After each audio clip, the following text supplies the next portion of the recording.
बिस्मिल्लाहिर्रहमानिर्रहीम। अस्सलाम वालेकुम स्टूडेंट्स, आज हम एक्सरसाइज 7.8 स्टार्ट करते हैं which is about multiplication of probabilities. Exercise start करने से पहले हम कुछ बेसिक कॉन्सेप्ट डिस्कस करते हैं। First, independent events, then dependent events. अगर हमारे पास दो इवेंट्स ए और बी इस तरह हों कि occurrence of event A does not affect the occurrence of event B, तो इस सूरत में दोनों इवेंट्स इंडिपेंडेंट इवेंट्स कहलाते हैं। हम यूं भी कह सकते हैं कि regardless of the fact whether A has occurred और not, probability of B does not change, rather it remain same. यानी इस बात से कतई नजर कि ए इवेंट अकर हो चुका हो या नहीं, इवेंट बी की प्रोबेबिलिटी सेम रहे, तो ये दोनों इवेंट्स इंडिपेंडेंट इवेंट्स कहलाते हैं। In case of dependent events, occurrence of one event affects the occurrence of the second event. इस केस में अगर occurrence of A influences the occurrence of event B, then B will be dependent upon event A. इसको हम एक example के जरिए मजीद study कर लेते हैं कि अगर हमारे पास एक बैग में 5 बॉल्स हैं, out of which 3 balls are red and 2 balls are green. Then from the bag 2 balls are drawn one after the other. In first case, the first ball drawn will be replaced in the bag before drawing the second ball. While in second case, the first ball is not replaced in the bag before drawing the second ball. तो first case को हम कहते हैं finding the probability with replacement, and second is called without replacement case.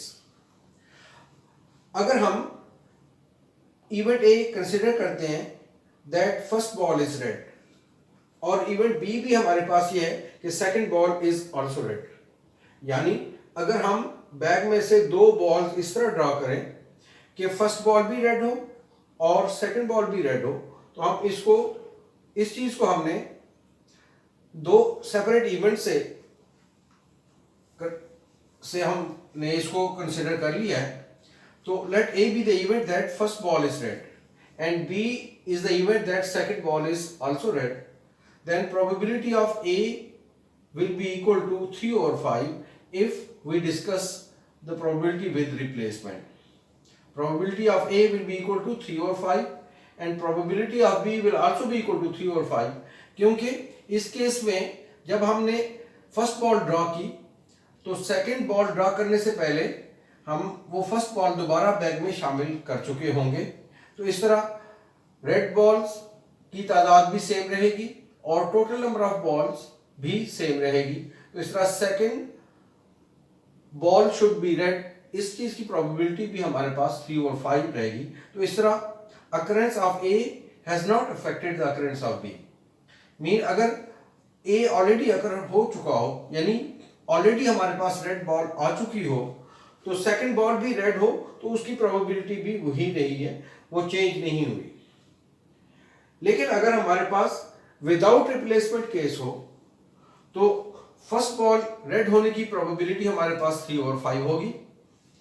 लेकिन इस case में हम जब फर्स्ट बॉल रेड निकाल चुके होंगे तो वो दोबारा बैग में शामिल नहीं होगी, लिहाजा अब हमारे पास number of red balls will be equal to 3 - 1, क्योंकि जो रेड बॉल बाहर आ चुकी है वो अब शामिल नहीं होगी, शुमार नहीं होगी, बल्कि अब number of red balls remaining will be equal to 2 and total number of balls already हमारे पास 5 थी, क्योंकि एक रेड बॉल बाहर आ चुकी है इसलिए total number of balls will also change and this will be equal to 4।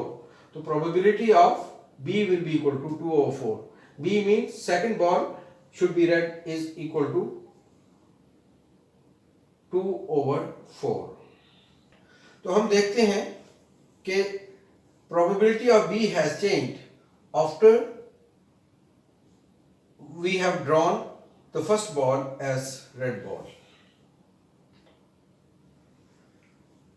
अब हम एक बहुत ही इंपॉर्टेंट फार्मूला डिस्कस कर लेते हैं which will be used in exercise 7.8. According to this theorem और दिस फार्मूला, अगर हमारे पास दो इवेंट्स हैं ए और बी, हमने फाइंड आउट करना है probability of occurrence of both A and B, जिसको हम सिंबॉलिकली ए इंटरसेक्शन बी से डिनोट करते हैं. This will be equal to probability of A multiplied by probability of B. Here one thing to be noted that A और B इस case में independent events होंगे. मैं दोबारा रिपीट कर लेता हूं कि अगर A और B हमारे पास दो independent events हैं और हमने फाइंड आउट करना है probability of occurrence of A and occurrence of B और probability of occurrence of both A and B, this will be equal to probability of A multiplied by probability of the occurrence of event B. In question number 1, it is given that probability that a person A will be alive 15 years hence is 5/7 and probability that a person B will be alive 15 years hence is 7/9. Find the probability that both persons A and B will be alive 15 years hence. तो इस चीज को हम A intersection B से denote करेंगे. A intersection B is the event जो कि जाहिर करेगा occurrence of event A and event B.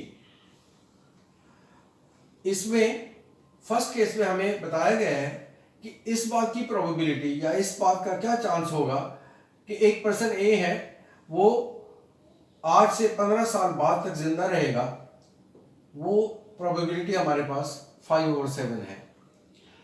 और इस बात की प्रोबेबिलिटी कि एक पर्सन बी भी आफ्टर 15 इयर्स वो जिंदा रहेगा तो वो भी 7/9 है.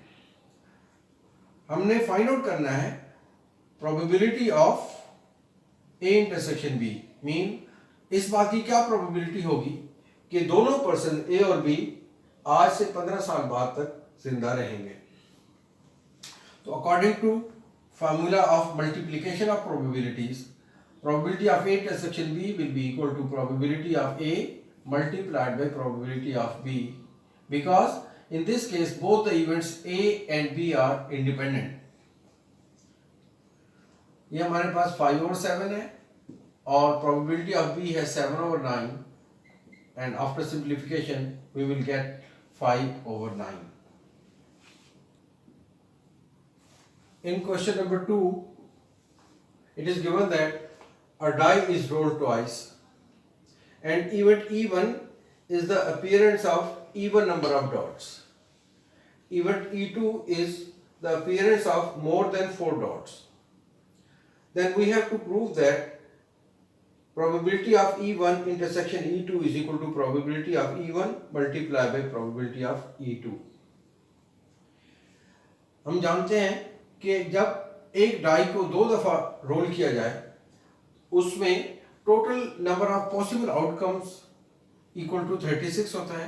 और वो आउटकम्स किस तरह होते हैं, पहले फर्स्ट टाइम अगर 1 आता है तो सेकंड टाइम भी 1 आ जाए, फर्स्ट टाइम 1 आता है सेकंड टाइम 2, इसी तरह 1 3 1 4 1 5 और इसी तरह कंटिन्यू करते हुए हम 6 6 तक पहुंच जाते हैं. 6 6 का मतलब ये हुआ कि फर्स्ट टाइम भी 6 अपीयर हो और सेकंड टाइम भी 6 अपीयर हो जब हम एक डाई को 2 टाइम रोल करें. तो इस तरह हमारे पास 36 पॉसिबल आउटकम्स होते हैं.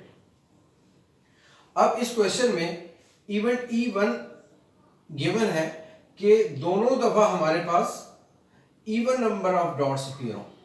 जैसे अगर हम 1 2 लेते हैं, इसमें सेकंड टाइम तो इवन है, फर्स्ट टाइम ऑड है, therefore this event cannot be included in E1.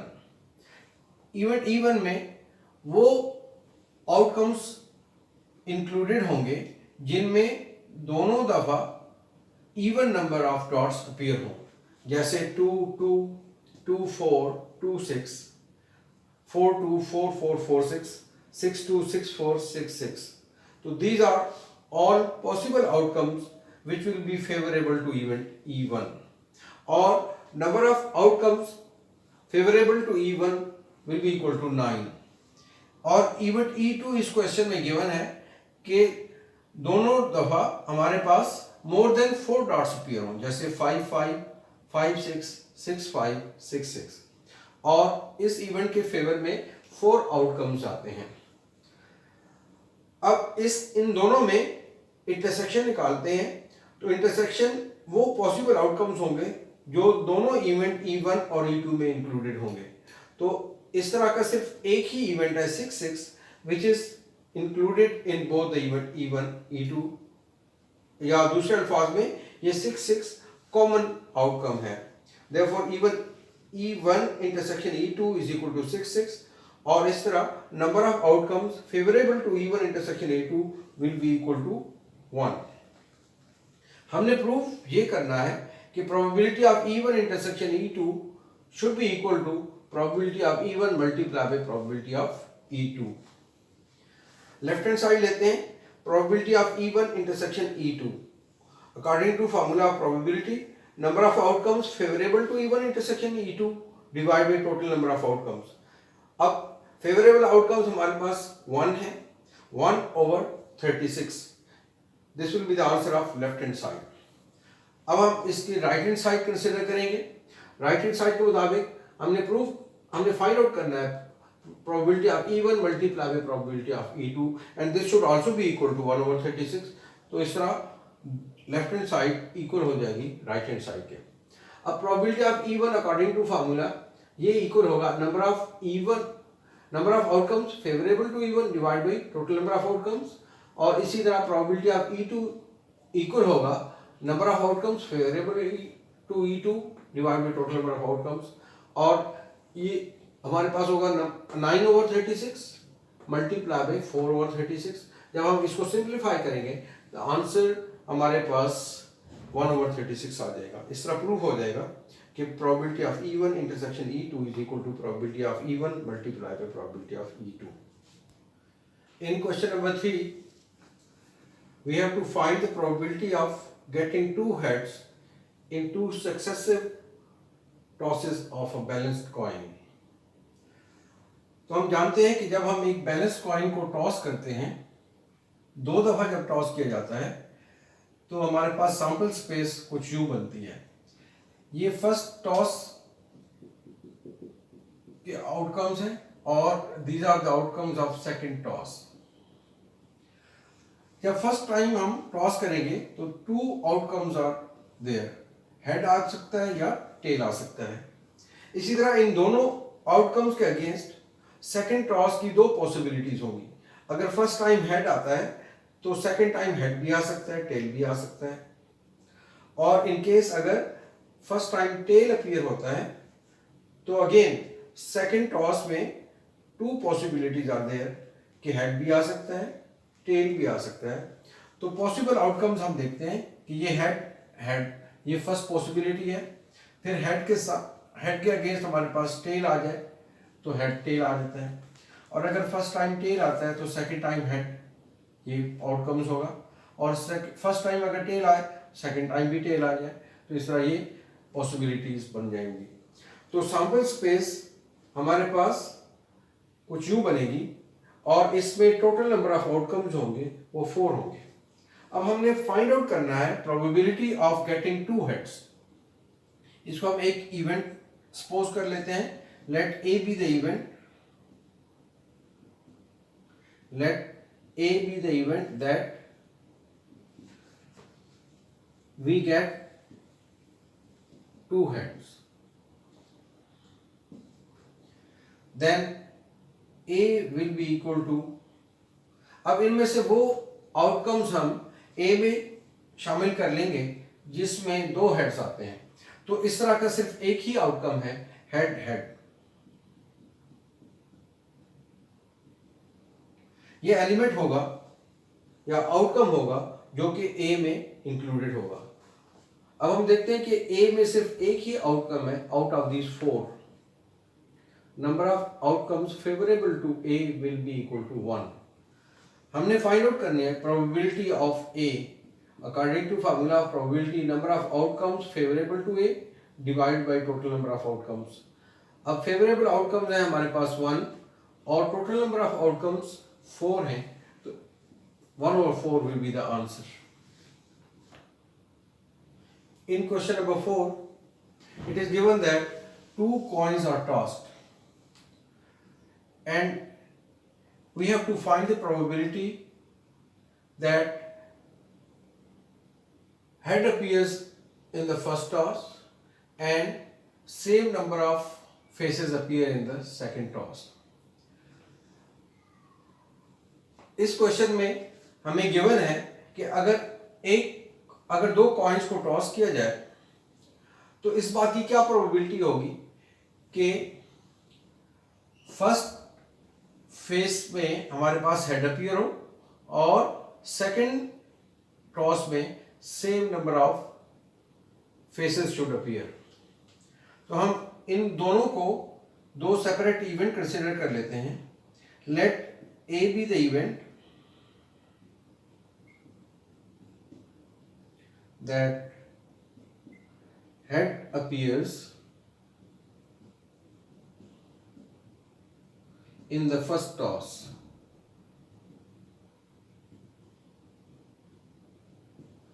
यानी जब हम 2 कॉइन टॉस करेंगे तो ये सैंपल स्पेस, जैसे कि हमने पिछले क्वेश्चन में डिस्कस किया था, सैंपल स्पेस ये बनेगी जिसमें 4 आउटकम्स होंगे और हमने इवेंट ए ले लिया है जिसके मुताबिक head appears in the first toss. तो इस क्वेश्चन में हमने फर्स्ट टॉस में हेड देखना है, सेकंड टॉस में बेशक टेल आ जाए. तो A will be consisting of the outcomes head head head tail, क्योंकि इन दोनों आउटकम्स में हेड फर्स्ट टाइम अपीयर होगा. And let B be the event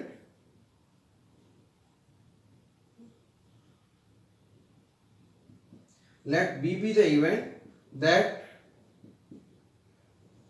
same faces appear.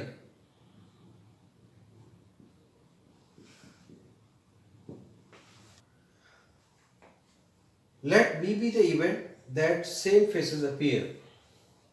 तो हम देखते हैं कि B में कौन कौन से आउटकम्स होंगे जिसमें सेम फेसेस अपीयर हों. एक हेड होगा और दूसरा टेल होगा. इन 2 आउटकम्स में सेम फेसेस अपीयर हो रहे हैं. अब हमने प्रोबेबिलिटी फाइंड करनी है ए इंटरसेक्शन बी, क्योंकि ए इवेंट होगा that head appears in the first toss and B event होगा that same faces appear in the second toss. तो हमने फाइंड आउट करना है कि occurrence of both event A and B that will be equal to probability of A intersection B. अब A intersection B में वो outcomes शामिल होंगे जो दोनों में कॉमन हो. तो head is the common event in both the head common outcomes है दोनों इवेंट में. therefore A intersection B will be equal to head which is equal to, and number of outcomes in A intersection B will be equal to 1. Probability of A intersection B according to formula will become number of outcomes favorable to A intersection B divided by total number of outcomes. तो इसकी favour में 1 outcome है और total outcomes 4 हैं, तो ये हमारे पास answer 1/4 आ जाएगा. In question number 5, 2 cards are drawn from a deck of 52 playing cards in such a way that first card is replaced in the deck before drawing the second card. Now what will be the probability that both cards will be an ace? इस question में हमें बताया गया है कि 52 playing cards में से 2 card अगर ड्रॉ कर दिए जाएं इस तरह के, वो पहला कार्ड जो है वो दोबारा शामिल कर लिया जाए before drawing the second card, तो प्रोबेबिलिटी हमने फाइंड करनी है कि दोनों कार्ड जो होने चाहिए वो एस होने चाहिए। हम जानते हैं कि there are 4 aces in 52 playing cards. तो एक दफा जब हमने कार्ड ड्रॉ किया तो एस आने की प्रोबेबिलिटी हमारे पास 4/52 हो जाएगी। As these two events are independent events, तो occurrence of one event will not affect the occurrence of second event. Mean कि अगर फर्स्ट टाइम एस की प्रोबेबिलिटी 4/52 है तो सेकंड टाइम भी हमारे पास 4/52 रहेगी, क्योंकि after replacement number of cards will not change at all. तो हम इसमें सपोज कर लेते हैं let A be the event, let A be the event that first chord is an ace and B be the event that second chord is also an ace। तो A intersection B एक ऐसा event होगा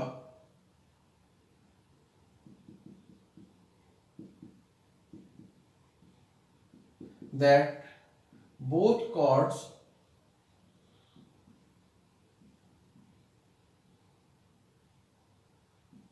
are aces।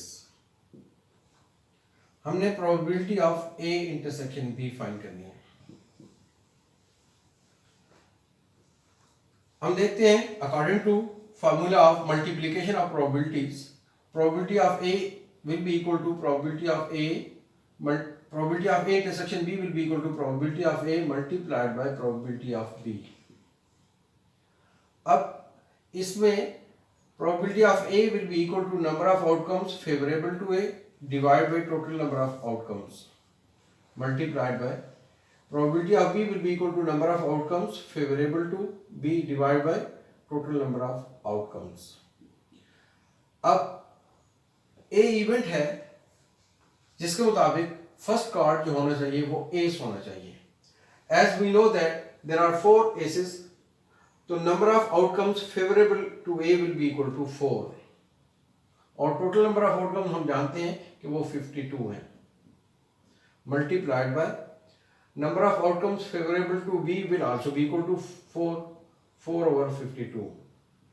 ये 1/13 आता है और ये भी 1/13 आता है, जिसके मुताबिक हम इसको अगर मल्टीप्लाई करें तो 1/169 will be the answer।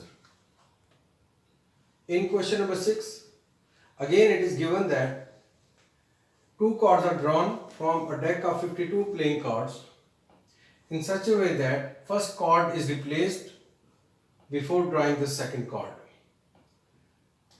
We have to find the probability that first card is king and second is queen। हम इसमें सपोज करते हैं कि late K be the event, K be the first event that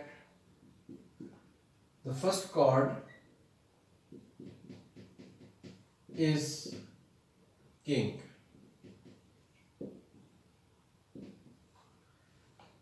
and Q be the event that second card is a queen। तो हम जानते हैं कि 52 कार्ड्स में से there are 4 cards which are named as king and similarly there are 4 queens. तो K intersection Q will be the event that first card is king and second card is queen। Now we have to find probability of K intersection Q according to formula of probabilities, multiplication of probabilities, this will be equal to probability of K multiplied by probability of Q. Now this will be equal to number of outcomes favorable to event K divided by total number of outcomes multiplied by number of outcomes favorable to event Q divided by total number of outcomes. That is 4/52 multiplied by 4/52. That is 1/13 multiplied by 1/13, which will be equal to 1/169. And this will be the answer of first part. In second part of question number 6, we have to find the probability that both cards are faced cards. That is, both are either kings or queens or jacks. Now, we suppose that let A be the event that first card is a king and B be the event that second card is also a king.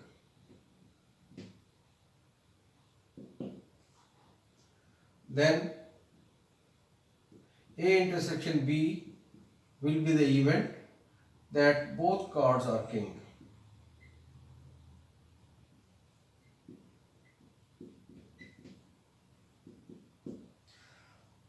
तो हम जानते हैं कि there are 4 kings in a deck of 52 playing cards. Therefore, to find probability of A intersection B, we will make use of the formula of multiplication of probabilities, that is probability of A multiplied by probability of B. तो ये हमारे पास 4 formula आएगा probability of A का number of outcomes favorable to A divided by total number of outcomes. इसी तरह number of outcomes favorable to B divided by total number of outcomes, and this will be equal to 4/52 multiplied by 4/52, and in simplified form this will be 1/169. The same method will go for the probability that both cards are queen, and the answer will be same. हम लिख सकते हैं similarly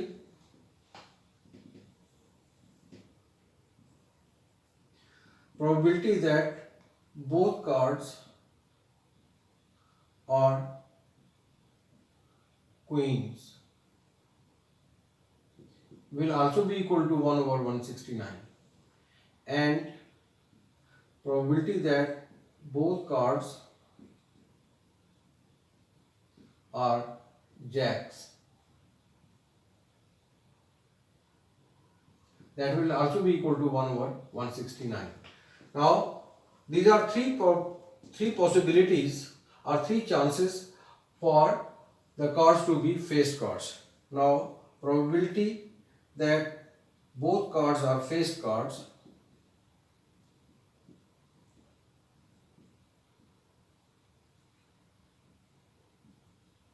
that is kings,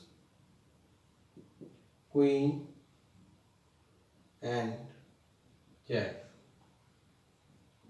that will be equal to 1/169, और ये भी हो सकता है या फिर ये भी हो सकता है या फिर ये भी हो सकता है. तो जब हमारे पास probability of occurrence of one event or the second event or the third event हो, तो हम addition of probabilities रूल के मुताबिक हम तीनों events की probabilities को add कर देते हैं. As a result, we will get 3/169, which will be the answer. In question number 7, it is given that 2 dice are rolled twice. Find the probability that sum of the 2 dots in the first row is 7 and sum of the 2 dots in the second throw is 11.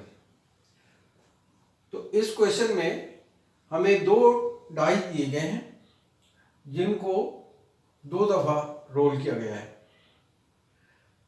तो हमने find out करना है कि probability क्या होगी इस बात की कि फर्स्ट थ्रो में sum of the two dots 7 हो और सेकंड थ्रो में sum of the two dots should be 11। जब हम एक डाई को 2 टाइम्स रोल करते हैं तो आउटकम्स हमारे पास कुछ यूं होते हैं 1 1 1 2 1 3 सो ऑन। इसी तरह हम 6 6 तक पहुंच जाते हैं जैसे कि हमने प्रीवियस क्वेश्चन में किया था। तो ये हमारे पास 36 आउटकम्स आते हैं। हम सपोज करते हैं कि let A be the event that sum of the two dots in the first throw is 7। तो ए में इवेंट्स ये बनेंगे, वो आउटकम्स इनमें से हम लिस्ट आउट कर देंगे जिनमें दोनों डॉट्स का सम 7 आ जाए। जैसे 1,6 2 5 3 4 4 3 5 2 6 1। इन 36 आउटकम में से ये 6 आउटकम्स ऐसे होंगे जिनमें दोनों डॉट्स का सम 7 आ जाएगा। अब हमने 1 1 इसमें शामिल नहीं किया क्योंकि 1 1 इनमें दोनों डॉट्स का सम 2 आता है। इसी तरह 1 2 का सम 3 आता है।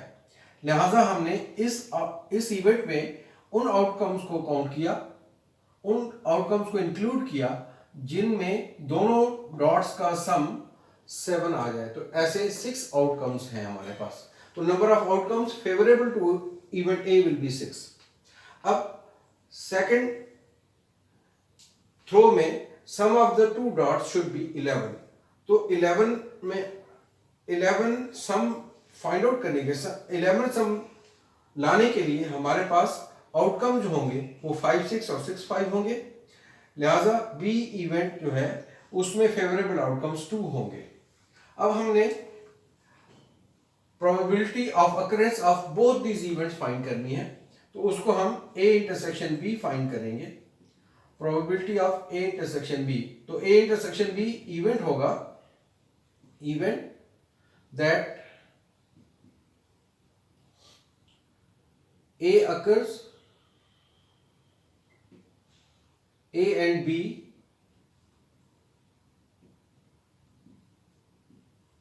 both occurs.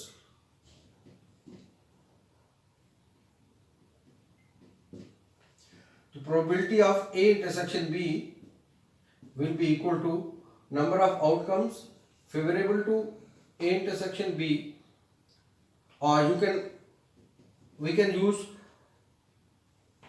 formula of multiplication of probabilities, probability of A multiplied by probability of B, and probability of A will be equal to number of outcomes favorable to A divided by number of outcomes favorable to B divided by total number of outcomes. Now A की favour में हमारे पास 6 हैं और total 36 हैं। इस तरह B की favour में 2 हैं ओवर टोटल 36 हैं। 6 times 36 and 2 18 times 36, आंसर आ जाएगा हमारे पास 1/108। In question number 8, find the probability that sum of the dots